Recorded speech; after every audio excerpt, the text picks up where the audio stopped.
Oiga, tenemos a un súper periodista. ¡Compórtese! Claro, por supuesto. Compórtese, aquí está el pollo vengador. No es de ya, pollito. Javier Garza Ramos, un aplauso al maestro. Nos habla además de su más reciente libro, 9 disparos. Tómala. Maestro de maestros, ¿cómo está? Muy buenas noches. Gracias por darnos esta entrevista. Muchas gracias. Oiga, yo sí quiero que le explique usted al público un poquito de qué va sin spoilear, pues porque de seguro son igual de morbosotes que yo y les va a encantar esta maravillosa entrega que nos hace usted, el 9 disparos. Venga. Bueno, si son morbosos igual que tú, pues tanto tú como el público se van a desilusionar. ¡No! Porque justamente ese es el spoiler mayor, si quieres. No, justamente la idea de escribir el libro era tratar de alejarnos de la nota roja, ¿no? Del ángulo rojo de toda la historia, ¿no? Porque finalmente como un episodio sin precedentes en realidad, o solamente con un precedente, un episodio tan inusual que pues el shock es, digamos, inversamente proporcional a la frecuencia con la que ocurren estos episodios, ¿no? Como no ocurren, pues creo que es enorme. Y creo que había que hacer un intento mucho más profundo por tratar de, si no explicarlo del todo, porque creo que va a ser imposible llegar a las razones profundas de lo que ocurrió, pero por lo menos tratar de juntar los diferentes hilos de todo este caso y acercar un poco al lector a más elementos para que pudieran formarse su propia explicación, y elementos que fueran más allá en los antecedentes del niño que disparó, en su vida familiar, en la dinámica familiar. Vamos a contarle un poquito al público. Acuérdense de ese hecho que fue tratado, lo mismo como dice aquí el maestro, sí, de forma morbosísima, de forma periodística, en fin. Es de este jovencito de 11 años que entró a una escuela y disparó al norte del país, ¿se acuerdan? Pues son los 9 disparos. ¿No? Y entonces, bueno, todo lo que de ahí empezamos todos, ya sabes, el rasgar de vestiduras y hasta dónde hemos llegado, y la infancia, y tienen remedio, y ahí quedó. Sí, algunas organizaciones siguieron con el estudio necesario para ello. Hay otras que se dedican incluso a reinsertar ya ni les digo, a sicarios que han matado así a sangre fría y que son menores de edad. Muchos piensan que esto es imposible, pero en todo este estudio que tú realizaste, Javier, y que de veras es tan valioso, ¿qué es de lo que más te llamó la atención que ibas descubriendo? Porque uno se imagina inmediatamente, pues, una familia tóxica y cosas así, pero ¿a ti qué es lo que más te llamó la atención, Javier? Hubo varias cosas que me llamaron la atención. La familia sí es una de ellas, la familia del niño. En donde un perfil psicológico concluyó que los abuelos paternos, bajo cuyo cuidado estaba el niño, porque su madre había muerto y su papá estaba ausente, hasta unos meses antes había estado en la cárcel en Estados Unidos. Que los abuelos del niño le proveían cuidados no más allá de los básicos, es decir, los materiales, vestido, casa, alimentación, educación, pero no le daban ningún tipo de soporte emocional, o no estaban al pendiente de su salud emocional. Entonces se empieza a formar un cuadro de depresión en el niño, y luego viene todo este proceso de alienación en videojuegos y en contenidos digitales. Claro. Y a raíz de esto hubo dos cosas que me sorprendieron. La primera, la frialdad con la que la familia del niño se tomaron el episodio. El no haber, de acuerdo con los testigos con los que yo platiqué, mostrado ningún tipo de emoción, incluso haber llegado al extremo de tratar de encubrir el origen de las armas que eran propiedad del abuelo del niño. Entonces, una frialdad en la familia que me sorprendió. Y la otra parte que en realidad esa fue la que más me sorprendió. Está complicada. Y me llamó la atención.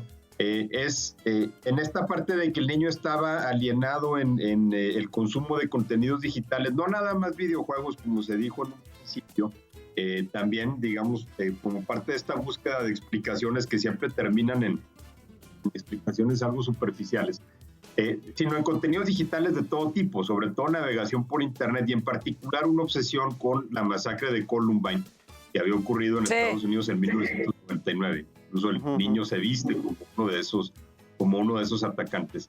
Y luego una cadena de mensajes que descubrí como parte de las investigaciones y que vienen en el libro, en la que el niño se intercambia mensajes con un compañero de su salón en el que hablan de una manera muy detallada de armas de fuego y de la masacre de Columbine, una especie como de fantasía de recrearla en la escuela, pero es un mensaje entre dos niños de 11 años de edad que habla de pistolas 9 milímetros, de subametralladoras, de escopetas recortadas, de bombas de propano, y entonces ahí fue lo que a mí me resultó apabullante, nadie estaba al pendiente de lo que este niño estaba consumiendo en internet, de lo que estaba viendo y de los mensajes que estaba intercambiando. Y en el caso del otro niño, del compañero del salón, él sí vive en una familia nuclear con sus padres y tal, digamos una familia tradicional, tampoco, nadie estaba viendo tampoco qué era lo que estaba él intercambiando, porque yo estoy absolutamente seguro que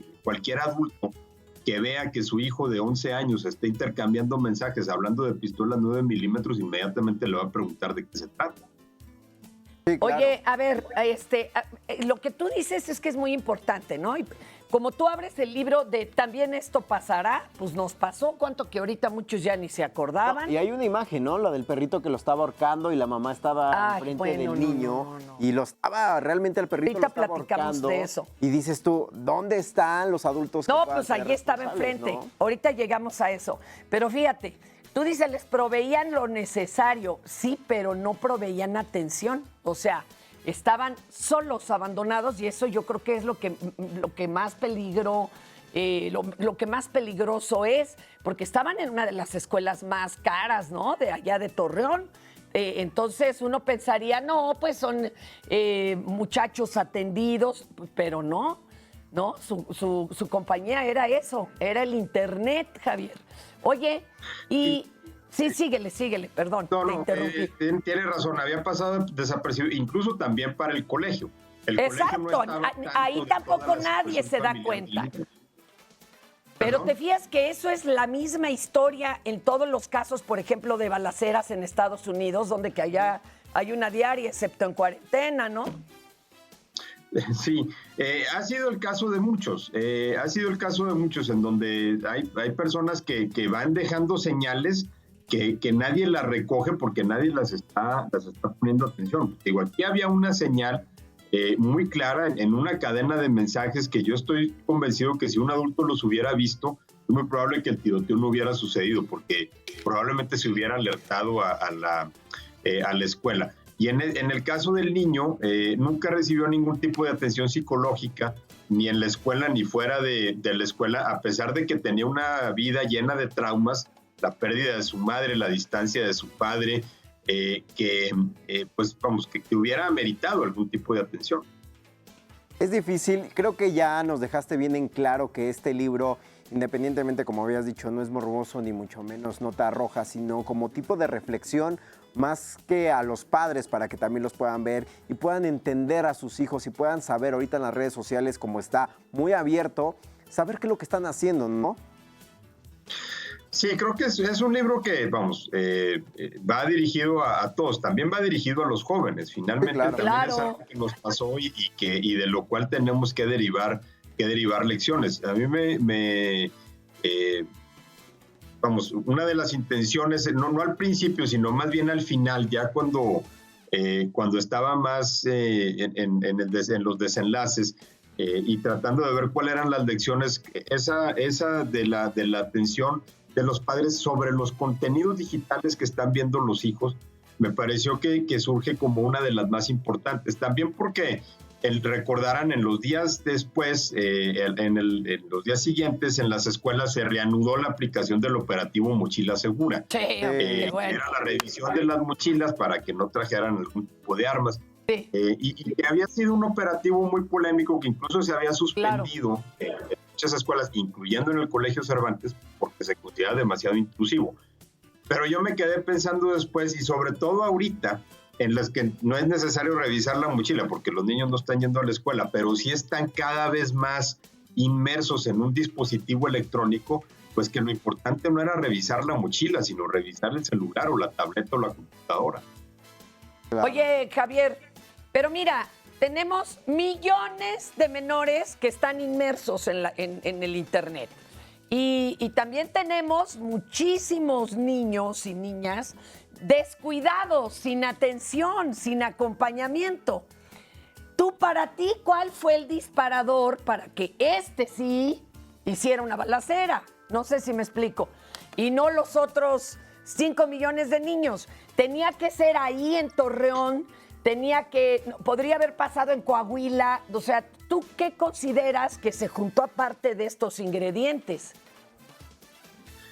Se juntaron ingredientes, de eso no me queda la menor duda. Un niño alienado con una situación de abandono emocional producto de sus pérdidas que había tenido, una familia que no le estaba poniendo atención. Se habló mucho de las actividades ilícitas de la familia, pero no está claro que el niño estuviera enterado de eso. Claro. Que tanto hubiera sido. La historia de violencia criminal en la comarca lagunera que había afectado de manera directa la vida del niño, aún cuando él no hubiera estado consciente, porque su abuela había sido asesinada cuando él tenía 2 años. Todos estos elementos sin duda se encadenan, ¿no? A lo mejor habría que darle más peso a unos que a otros. Yo creo que la alienación del niño es un factor muy, muy importante. Pero ninguno realmente te explica por qué sucedió esto. Es decir, no todos los huérfanos hacen esto, no todos los niños alienados, aficionados a los videojuegos o a los videos de armas hacen esto. No todos los hijos de presuntos delincuentes o de traficantes de droga, como era el papá, hacen esto. Entonces, ¿cuál es el factor X que, digamos, amalgama todos estos? Eso creo que no lo encontramos. José Ángel Ramos, el niño, se lo llevó a la tumba. No pude dar con él en esta investigación, pero tampoco es inusual. Incluso en la masacre de Columbine, claro, se encontró finalmente, quienes la estudiaron más a fondo, encontraron que tampoco había habido un disparador, ¿no? El disparador que te lleva a decir, hoy lo voy a hacer y lo voy a hacer de esta manera. O sea, lo que te explica por qué ese día. Podemos saber por qué de esa manera, porque el niño tenía una obsesión con Columbine y tenía una afición a las armas y tenía acceso a las armas. Entonces, sabemos por qué lo hizo de esa manera. Pero no sabemos por qué escogió ese día. Por qué empezó a formar en su mente la idea y por qué ese día en particular dijo, hoy va a hacerlo. Oye, esa Javier, parte no la sabemos. Ahora, pasó en Monterrey 3 años antes, en el Colegio Americano de Monterrey, en un ambiente completamente distinto, porque era un niño, por ejemplo, que venía de una familia nuclear, que tenía el apoyo de sus padres, un poco mayor, y sin embargo también sucedió.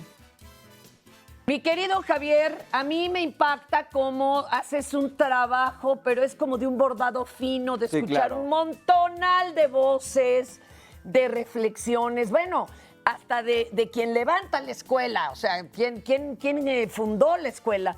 Es un libro importantísimo para darle otra revisión a un caso que de veras nos dejó pasmados durante mucho tiempo y que, oigan, no deberíamos de olvidarlo, porque si no, pues estaremos repitiéndolo. Javier, ¿en qué editorial está esta maravilla de 9 disparos?